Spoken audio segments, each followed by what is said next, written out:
우리 좌우 앞뒤 계신 분들에게 인사하며 축복하는 시간을 갖도록 하겠습니다. 저는 권사님의 신앙생활이 행복하고 재미있는 신앙생활이 했으면 좋겠습니다. 이렇게 옆에 계신 분들하고 인사하도록 하겠습니다. 시작.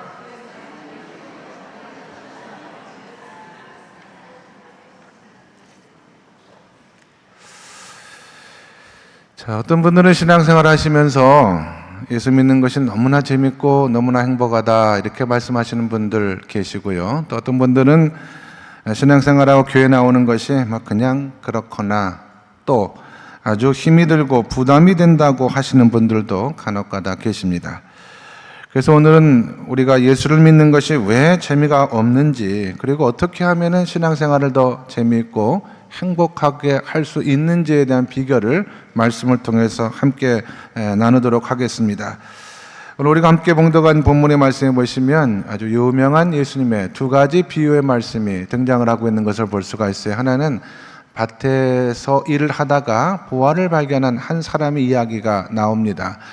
이스라엘 땅은 전쟁 같은 그런 천재지변들이 종종 일어났기 때문에 마땅히 가지고 있는 보물을 숨길 곳이 없어서 항아리 같은 곳에 담아서 밭에 묻어두는 경우가 많이 있었는데, 전쟁이 끝나서 사람이 다치거나 죽거나 돌아오지 못하는 경우가 생기면 주인을 잃은 그 보물들이 밭에 그냥 묻혀 있는 경우들이 있어요. 그래서 나중에 이것을 발견한 사람이 그것의 주인이 되는데, 유대법에 따르면 그 발견한 사람이 땅 주인이 아닐 경우에는 주인에게 모든 것을 돌려주거나 혹은 나누어 가져야 된다라는 규정이 있기 때문에 이 사람이 그 밭의 보화를 발견한 후에 그대로 묻어두고 돌아와 자신의 모든 소유를 다 팔아서 그 밭을 샀고 그 밭의 주인이 되어 그 보화의 주인이 되었다라고 하는 그런 이야기가 하나 오늘 성경에 나옵니다.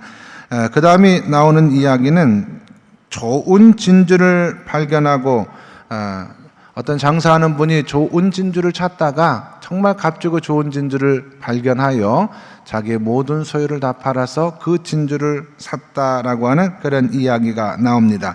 두 비유에서 우리가 공통적으로 발견할 수 있는 내용이 몇 가지가 있어요. 첫째로는 이 두 사람이 아주 값진 보물과 진주를 발견했다라고 하는 사실입니다. 발견했을 뿐만 아니라 이 사람들이 발견한 보물과 진주의 가치가 얼마나 높다, 얼마나 귀하다라고 하는 것을 공통적으로 두 사람은 인식을 했고요.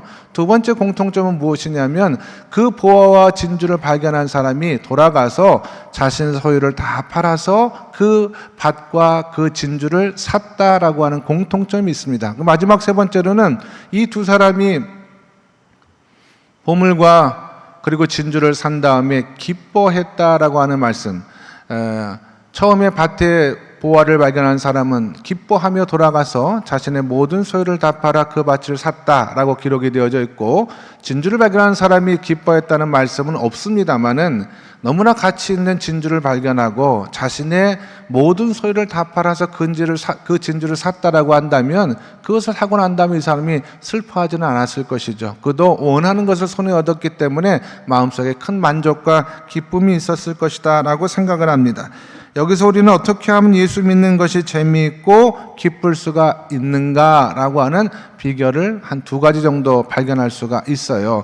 하나는 무엇이냐면은 우리가 예수를 믿는 것이 얼마나 귀한 것인가라고 하는 것을 알 때, 그러니까 예수 믿는 것의 가치를 발견하게 될 때 혹은 깨닫게 될 때 거기에서 기쁨이 온다라고 하는 것입니다. 우리가 예수 믿는 것이 얼마나 귀한 것인지 알기만 하면 예수 믿는 것이 너무나 좋고 너무나 재밌고 너무나 흥분이 돼요. 그래서 어떤 사람은 교회에 와서 예배를 드릴 때마다 찬양하고 하나님 말씀을 듣고 기도하는 이 모든 순서를 통하여 살아계신 그리스도 예수를 만나는 기쁨으로 마음이 뜨거워지는 그런 경험을 하는 분이 계신가 하면, 어떤 분들은 똑같은 찬송을 드리고 똑같은 예배를 드렸음에도 불구하고 그분과 같은 마음의 감동을 감동과 기쁨을 경험하지 못하는 경우들도 있을 수 있잖아요. 10사람이 예배를 똑같이 드려도 10사람이 받는 은혜와 기쁨은 다 다를 수가 있는데 그 기준이 어디에 있느냐? 그 사람이 얼마나 예수 믿는 것이 귀하고 예수를 예비하는 것이 얼마나 가치 있는 것인가라고 하는 것을 깨닫는 정도만큼 은혜도 받고 기쁘고 즐거움도 누릴 수 있게 된다라고 하는 그런 말씀입니다. 나에게 예수 믿는 것이 얼마나 소중한가, 얼마나 가치가 있는 것에 대한 차이가 나기 때문에, 가치가 있기 때문에 그런 것입니다. 그러므로 신앙생활이 정말 재밌어지기 원한다면, 정말 행복한 신앙생활 하길 원한다라고 한다면 내 삶 가운데 예수의 가치, 이 예수 믿는 것이 얼마나 소중한 것인가에 대한 깨달음이 반드시 있어야 된다라고 하는 것입니다. 그럼 목사님, 뭐가 그렇게 예수 믿는 것이 가치가 있고 좋은 것입니까? 많이 있어요. 많이 있습니다만 제가 딱 2가지만 말씀드리도록 하겠습니다. 하나는 무엇이냐면은 예수 그리스도를 믿는 것이 우리의 미래와 영원한 생명을 보장해 주기 때문에 그렇습니다. 교회에 나와서 신앙생활 할 때 하나님을 예비하고 예수님을 사랑하고 이 모든 것들의 궁극적인 목적 가운데 하나는 무엇이냐면 이 예수가 우리의 미래와 영원한 생명을 보장해 주기 때문에 그렇습니다.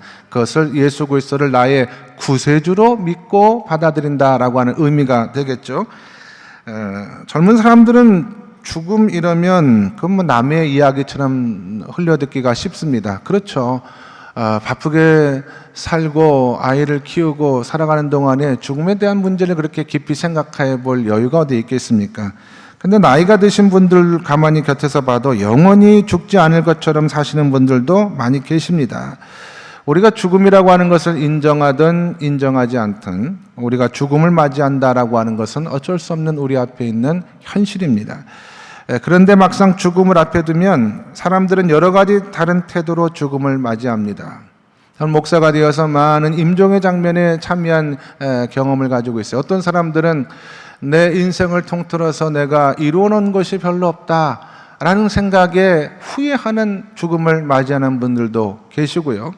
어떤 분들은 자기가 살아가면서 너무나 해서는 안 될 말들과 행동을 했기 때문에 주변에 있는 사랑하는 사람들에게 깊은 상처를 준 것에 대해서 괴로워하며 자책하는 죽음을 맞이하는 분이 계십니다. 또 어떤 분은 제가 보았는데 이분은 죽음 앞에 너무나 두려움 가운데 다 큰 어른이 말이죠. 어머니 어머니 하면서 어머니를 찾고 엉엉 울면서 죽음을 맞이하는 그런 분들도 계셨습니다. 다양한 모습으로 임종의 순간을 맞이하게 되는 것이 인지상정인데 우리가 예수를 믿고 하나님의 은혜를 깨닫게 된다라고 한다면 우리는 기쁨으로 죽음을 맞이할 수 있다라고 하는 사실을 믿으시기 바랍니다. 기쁨을 맞이할 수가 있어요. 왜냐하면 죽음이라고 하는 것이 인생의 마지막도 아니고 끝도 아니고 우리는 죽음으로 말미암아 하나님의 은혜로 다시 태어나는 놀라운 역사를 경험할 수가 있기 때문에 그리고 이 다시 태어나는 것은 불완전한 육신이 완전히 치유가 되고 회복이 되고 그리고 온전케 돼요. 완전한 인생으로 다시 태어난다는 놀라운 은혜가 있다는 사실을 알기 때문에 성도들은 결코 죽음 앞에 두려워하지 아니하고 죽음조차도 오히려 기쁨으로 받아들일 수 있다라고 하는 것입니다. 아이들이 어렸을 때 이 휴가 같은 것 다녀오면은요, 그 아이들이 신나게 놀다가 너무나 돌아오는 길에 피곤하니까 차에서 잠이 듭니다. 그러다가 집에 도착하면은 아빠가 그 아이를 번쩍 안아들어서 침대에 가서 눕혀요. 아이는 자다가 눈을 딱 떠보니까 자기가 편안한 침대에서 누워있다가 깨어난 것을 발견하게 됩니다. 우리가 세상에서 눈 감고 잠이 들었는데 잠시 후에 눈을 떠보면은 그것이 바로 천국이 되는 것이 바로 우리의 죽음과 다시 태어남의 비결이 된다라고 하는 그런 비유의 말씀이라고 생각을 합니다. 어떻게 이 사실을 우리가 믿을 수가 있을까요? 예수님께서 이런 말씀하셨죠. 나는 부활이요 생명이니 나를 믿는 자는 죽어도 살겠고 살아서 나를 믿는 자는 영원히 죽지 않는다라고 주님이 친히 말씀을 통해 약속해 주셨어요. 제가 하는 얘기가 아니에요. 예수님께서 하신 말씀이고 성경에 기록이 되어져 있는 말씀입니다. 그리고 예수님은 이 말씀이 참된 것임을 증명하시기 위하여 당신이 직접 인간의 모습을 입고 이 땅에 오셔서 죽고 부활하심으로 말미암아 모든 믿는 사람들의 부활의 첫 열매가 되어주셨다라고 성경은 증언을 하고 있습니다. 그러므로 우리에게 있어서 죽음은 인생의 마지막이 아니고 끝도 아니다. 영원한 삶의 시작이라고 하는 사실을 분명히 깨닫고 그 속에서 예수 믿는 가치를 발견하고 신앙생활의 행복과 기쁨을 누릴 수 있는 저와 여러분 모두가 다 될 수 있기를 주님의 이름으로 간절히 축원합니다. 여러분, 인생이라고 하는 것이 정말 길지가 않잖아요. 가만히 생각해 보면은 엊그저께 경험한 일들이었던 사건들이 머릿속에 떠오르는데, 생각해 보면 그것이 벌써 몇 년 전, 몇십 년 전 일이었다라는 사실을 깨닫는 데는 오랜 시간이 걸리지 않아요. 우리 인생은 그만큼 바람처럼 지나가는 짧은 인생입니다. 이 인생의 마지막을 우리가 알고 그 인생의 마지막이 죽음으로 끝나는 것이 아니라 예수 그리스도로 말미암아 영원한 생명의 나라의 삶이 시작된다라고 하는 이 놀라운 가치를 우리가 깨달아 알 수 있다라고 한다면 신앙생활이 재미가 없을 수가 없죠. 우리 인생의 마지막을 주께서 이와 같이 축복된 삶으로 보장해 주셨기 때문에. 두 번째로, 예수 믿는 것이 뭐가 그렇게 가치가 있고 귀한 것이냐라고 물으신다면, 저는 예수님께서 우리의 삶의 현재를 책임져 주시기 때문에 그렇다라고 말씀을 드릴 수가 있어요. 주님은 우리 인생의 마지막뿐만 아니라 우리의 삶의 현재, 지금 살아가고 있는 이 순간순간 우리 삶의 모든 것을 책임져 주시는 분이시기 때문에 너무나 귀하고 가치 있는 분이 되는 거예요. 우리는 이것을 예수님은 나의 주님입니다 라고 하는 신앙으로 고백을 하게 됩니다. 성경의 말씀에 보시면 예수 그리스도에 대하여 그는 하늘과 땅의 모든 권세를 가지신 분이시다라고 마태복음에 기록이 되어져 있어요. 예수님은 하늘과 땅의 모든 것을 다스리고 주관하시는 능력이 있는 분이신데, 우리에게 말씀하시기를 기도를 통하여 너희도 나와 권세와 능력을 다 누리며 살아갈 수가 있다라고 주님 약속을 해 주셨습니다. 너희가 무엇이든지 아버지께 구하는 것을, 내 이름으로 구하는 것을 내가 다 이루어 주겠다라고 말씀하시면서, 이 예수 그리스도를 믿는 것을 통하여, 이 예수 그리스도께 기도하는 것을 통하여 우리가 세상을 살아가는 모든 권세와 능력을 누리며 살아갈 수 있는 새롭고도 놀라운 길을 주께서 열어주셨다라고 하는 사실을 참으로 믿고 깨달을 수만 있다라고 한다면 어떻게 신앙생활이 지루하고 재미가 없는 신앙이 될 수가 있겠느냐라고 하는 것입니다. 내 인생을 통하여 예수 그리스도께서는 순간순간뿐만 아니라 인생의 마지막 순간까지 기도를 통하여 하늘의 모든 권세와 능력을 누리며 살아갈 수 있도록 우리 삶을 인도해 주셨어요. 그래서 기도가 귀한 건데, 제가 하나님 앞에 많은 기도의 시간을 갖고 또 많은 응답을 경험했습니다만, 특별히 제가 젊은 시절에 말씀을 통한, 그때 처음 큐티를 배우고 말씀을 통해서 하나님 앞에 기도할 때 이 말씀을 통해서 하나님께서 어떤 은혜를 주실까라고 하는 것을 정말 기대하고 사모했던 때가 있었거든요. 어느 날 새벽에 제가 하나님의 말씀을 읽는데, 그 내용이 뭐냐면, 야곱이 이제 하나님의 군대 장관을 광야에서 만나서 그 하나님으로 말미암아 은혜를 받는 그런 장면의 말씀이 있었어요. 제가 그때 당시에 대학원을 다니고 있었는데, 그렇죠. 그때 다 어렵고 힘든 때였고, 저도 등록금을 마련하는 것이 사례비는 턱없이 부족한데 등록금은 많으니까 이렇게 일도 하고 여러 가지 노력도 많이 했는데 좀 부족했어요. 그래서 학교에서 장학생으로 또 신청도 하고 했는데, 그것도 신청한 사람이 너무나 많았기 때문에 다 받는 보장이 없었거든요. 그래서 등록 시즌이 앞에 오는데 돈은 부족하고 여러 가지로 고민이 되어서 하나님 앞에 기도를 많이 하고 있었던 그런 때 제가 그 말씀을 읽었습니다.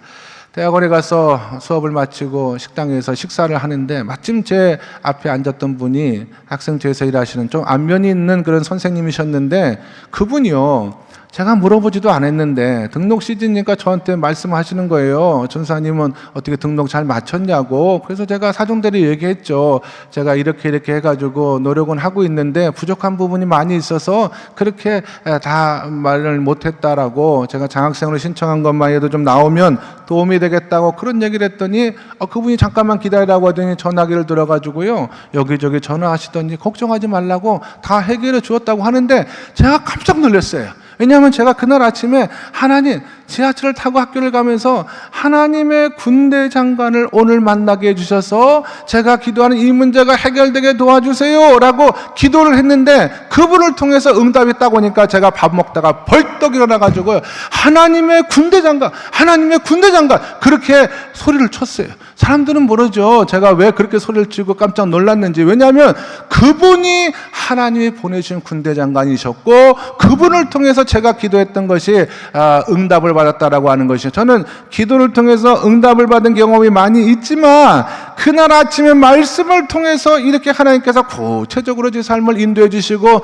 책임져 주셨다라고 하는 그 놀라운 체험을 그날 아침에 하게 된 거예요. 그래서 너무나 하나님 앞에 감사했던 기억이 있거든요. 하나님은 물론 이런 은혜가 매일매일 오면 얼마나 좋겠습니까만은 매일매일 이런 은혜가 오지 않는다라고 할지라도 저는 지금도 그때 그 느낌을 잊을 수가 없는 거예요. 하나님의 말씀을 붙들고 그 말씀을 생명의 양식으로 삼아 그 말씀을 통해 하나님의 도우심을 간절히 구하는 자에게는 하나님께서 절대로 외면하지 아니하시고 그 하나님의 백성의 삶을 책임져 주신다라고 하는 이 하나님의 은혜가 매일매일 우리의 삶을 통해서 저의 삶을 통해서 기적과 같이 나타나는 그런 은혜를 경험하면 내 인생은 내가 살아가는 것이 아니구나. 하나님의 손에 붙들려서 하나님의 인도를 따라 내 삶은 살아가게 되어지는 것이구나. 그리고 이 하나님께서 기도라고 하는 놀라운 은혜의 도구를 우리에게 주셔서 말씀을 통해서 기도하는 자들에게는 모든 삶의 순간순간 부족함이 없이 채워주고 부어주고 넘치게 하신 하나님의 사실을 깨닫기 때문에 정말 내 인생을 통해서 예수 믿는 것이 귀하구나. 예수님이 내 삶을 정말 동행해 주시고 내 삶의 모든 것을 채워주시구나 하는 놀라운 역사를 고백하지 않을 수가 없었다라고 하는 것입니다. 하나님 아버지께 날마다 예수 믿는 것이 얼마나 큰 축복이고 얼마나 특권인가를 깨달으시고 항상 기뻐하며 감사하며 신앙생활 하실 수 있는 저와 여러분 모두가 다 될 수 있기를 예수님의 이름으로 간절히 축원합니다. 그러므로 하나님은 내 삶의 미래와 영원한 생명을 보장해 주실 뿐만 아니라 매일매일 살아가는 내 삶을 책임져 주시는 분이시기 때문에 이 하나님과 동행하는 삶이 저와 여러분의 삶 가운데 너무나 귀하고 가치가 있는 것입니다. 이 하나님에 대한 은혜를 깨닫고 그 가치를 발견한 사람들마다 신앙생활이 행복하고 기쁨이 넘치는 삶이 될 줄로 믿습니다. 예수 믿는 것이 재미가 없는 분들은 이런 것들을 보지 못하는 것입니다. 여러분, 제가 아까 말씀드렸던 비유의 말씀 가운데 첫 번째 밭에 감추인 보화를 발견했던 사람 이야기 가운데 그 사람 말고 그 사람에게 그 밭을 팔았던 주인의 입장을 제가 잠깐 묵상을 해보았습니다.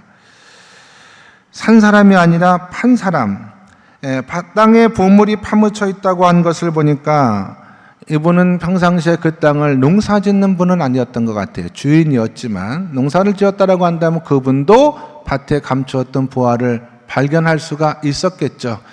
그러나 그 사람은 직접 농사를 짓는 사람은 아니었던 것 같습니다. 이런 생각을 제가 해봤어요. 만약에 꼭 그런 건 아니지만 이 사람의 경우 이 밭이 어떤 의미에서는 골칫덩어리일 수도 있었거든요. 자기가 경작은 하지 않지만 꼬박꼬박 세금은 내야 되고 할 일도 많이 바쁜데 그렇다고 가만히 풀자라는 것만 놔두면 또 안 되니까 또 법이 있잖아요, 우리나라에도. 그러니까 누군가를 사서 계속 경작하게 하고 세금도 꼬박꼬박 내다 보니까 이 사람이 한 해 왜 저런 땅 가지고 있어서 팔리지도 않고 이렇게 세금만 꼬박꼬박 내고 이렇게 내 속을 썩이나 라고 생각하는 주인일 수도 있다라고 하는 것입니다. 보물이 숨겨져 있는 이 땅이 얼마나 귀한 땅인지 모르고 마음속으로 그 땅을 가지고 있는 것, 소유하고 있는 것에 대해서 상당히 불편하게 생각하고 귀찮아할 수도 있었던 그런 주인이었다라고 한다면 예수 믿으면서 불평하는 분들도 똑같다라고 하는 거예요. 보물이 숨겨져 있는 땅을 가지고 불편했던 이 사람과 뭐가 다르냐 이 말입니다. 정말 가치가 있는 보물이 그 안에 담겨져 있음에도 불구하고 그 가치를 깨달아 알지 못하고 그냥 신앙생활하고 교회 나오는 것이 왜 이렇게 부담스럽고 힘이 드나, 왜 이렇게 주일은 빨리빨리 돌아오나, 이런 마음을 가지고 신앙생활하는 분하고 이분이 뭐가 다를 수 있다냐고 하는 것입니다. 우리 성도님들은 예수 믿는 것이 얼마나 기쁘고 소중한 것인가를 깨달아서 정말 예수로 말미암아 항상 신앙생활이 재미있고 행복한 성도님 다 될 수 있기를 주님의 이름으로 간절히 축원합니다. 그냥 그 밭에 있는 보화를 발견한 것, 가치를 발견한 것도 귀하지만 정말 신앙생활이 재미있기 위해서는 두 번째 중요한 것이 투자를 해야 돼요. 투자를. 이 사람들이 밭에 감추어 있는 보화를 발견하고 돌아와서 투자해서 그 밭을 사지 않았다라고 한다면, 내가 보니까 농사 짓다 보니까 그 밭에 큰 보화가 숨겨져 있더라라고 하는 걸 알기만 하면 무슨 의미가 있겠냐 말이에요. 그 얘기를 들은 사람이 가서 대신 그 밭을 사서 주인이 되지 않겠습니까? 값진 진주를 구하던 그 장사가 그 진주를 발견하고, 야, 내가 세상에서 처음 보는 어마어마한 가치를 가진 진주를 발견했어, 보았어 라고 하는 것에 그쳤다라고 한다면 그 사람에게 그것이 무슨 큰 기쁨이 되겠어요. 자기가 가지고 있는 것을 다 팔아서 그 밭을 사고 그 진주를 사고 나니 거기서 마음의 기쁨과 행복이 나오게 될 수 있었다라고 하는 것을 보면, 중요한 것은 우리가 신앙생활에 가치가 있는 것을 발견한 후에 우리의 삶에 많은 것들을 투자를 하셔야지 그 기쁨을 누릴 수가 있게 된다라고 하는 것입니다. 조금 투자를 하셔서, 예를 들면 이런 거예요. 말씀을 읽는 시간에도 투자를 하셔야 돼. 그래 신앙생활의 기쁨이 있고 재미가 옵니다. 하나님의 말씀을 읽고 쓰고 또 말씀을 공부하는 것에 내 마음과 시간을 들여야지 거기서 정말 가치 있는 기쁨을 더 발견할 수가 있고, 기도하는 것에도 시간을 투자하셔야 돼요. 시간을 정해놓고 하나님 앞에 기도하는 시간을 가질 때 기도를 통해서 응답도 경험하게 되는 것이고, 기도를 통해서 살아계신 하나님과의 신령한 교제도 누릴 수가 있는데, 목사님 나는 하루 종일 주님과 기도하고 동행하기 때문에 따로 시간을 내서 기도할 필요는 없는 것 같아요 라고 말씀하시는 분들 가끔 계시거든요. 아닙니다 여러분. 예수님도 시간을 정해놓고 기도하셨어요. 예수님의 12명의 제자들도 하루에 3번씩 시간을 정해놓고 기도를 하셨는데, 우리가 그러면 하루 종일 기도를 통해서 예수님을 만난다라고 말로만 한다라고 한다면 우리가 뭐 도사입니까? 예수님도, 예수님의 제자도 시간을 정해놓고 기도했다라고 한다면 우리가 기도에 조금 더 시간을 투자하셔야 돼요. 우리도 시간을 정해놓고, 그 새벽이든 수요일이든 주일이든 하나님 앞에 시간을 정해놓고 기도를 통해 교제하는 이것을 통해서, 이 투자를 통해서 우리가 좀 더 하나님과 가까이 나아갈 수 있는, 하나님을 경험하는 기쁨과 재미를 경험할 수 있는 그런 은혜의 도구가 될 수가 있다라고 하는 것입니다. 물질도 투자해야죠. 여러분, 제가 그런 사람 봤어요. 저는 평생 주식을 한 장도 산 적이 없거든요. 근데 그분은 주식을 꽤 많이 샀어요. 그러니까 삶이 옆에서 가만히 보니까 어떻게 변화가 되냐면, 어떤 회사에 대한 주식을 딱 사면은요, 이분의 마음이 그 회사에 꽂혀요. 출근만 해도 계속 그 회사가 잘 되고 있나 그렇게 살펴보고, 또 그 회사가 무슨 안 좋은 일이 생겼다라고 한다면 이 돈 내 돈 날리는 거 아니야? 그렇게 하면서 걱정하고, 정말 그 투자한 회사에 마음과 목숨과 뜻을 다해서 집중하는 그런 모습을 보았거든요. 저는 그것을 가만히 보면서 깨달은 것이 무엇이냐면, 역시 예수님께서 하셨던 것처럼 내 재물이 있는 곳에 내 마음이 있다라고 하는 말씀이 이런 말씀이구나. 하나님 앞에 정말 투자하면, 시간도 투자하고 기도도 투자하고 물질도 투자하면 우리의 신앙생활이 더욱더 재밌어진다라고 하는 사실을 깨닫게 된 거예요. 그래서 예수 믿는 것이 너무나 재밌고 너무나 행복하며 우리가 더 많은 시간, 더 많은 노력을 이 예수 믿는 것에 투자하게 되고, 거기서 더 많은 기쁨이 나오고 더 많은 행복이 나오기 때문에 오늘 성경이 말씀하고 있는 이 비밀을 깨달은 사람은요, 신앙생활을 하면 할수록 마음속에 기쁨과 은혜가 넘치는 삶을 살아갈 수밖에 없다. 저는 그렇게 믿습니다. 예수 믿는 것에 가치를 발견하고 최선을 다해서 나의 삶을 그곳에 투자할 때 거기서 하나님의 은혜를 더 많이 경험하고 신앙과 믿음의 삶이 하나님과 더욱더 가까이 나아가며 재미있고 행복한 그런 신앙생활을 살아갈 수 있는 이 비결을 말씀을 통해서 깨달으시는 저와 여러분 모두가 다 될 수 있기를 주 예수 그리스도 이름 받들어 간절히 축원합니다. 기도하겠습니다. 하나님 아버지, 이 시간 예배하는 우리 성도님들이 신앙생활에 많이 투자하셔서 예수님을 더 깊이 알게 되고 더 사랑하게 되고 정말 예수를 아는 기쁨이 얼마나 큰 행복인지를 경험할 수 있는 복을 누리게 하여 주시옵소서. 그래서 신앙생활이 너무나 재미있고 교회생활이 너무나 행복한 성도들이 다 될 수 있도록 하나님 도우시고 인도하여 주시옵소서. 예수 그리스도 이름 받들어 기도드리옵나이다. 아멘.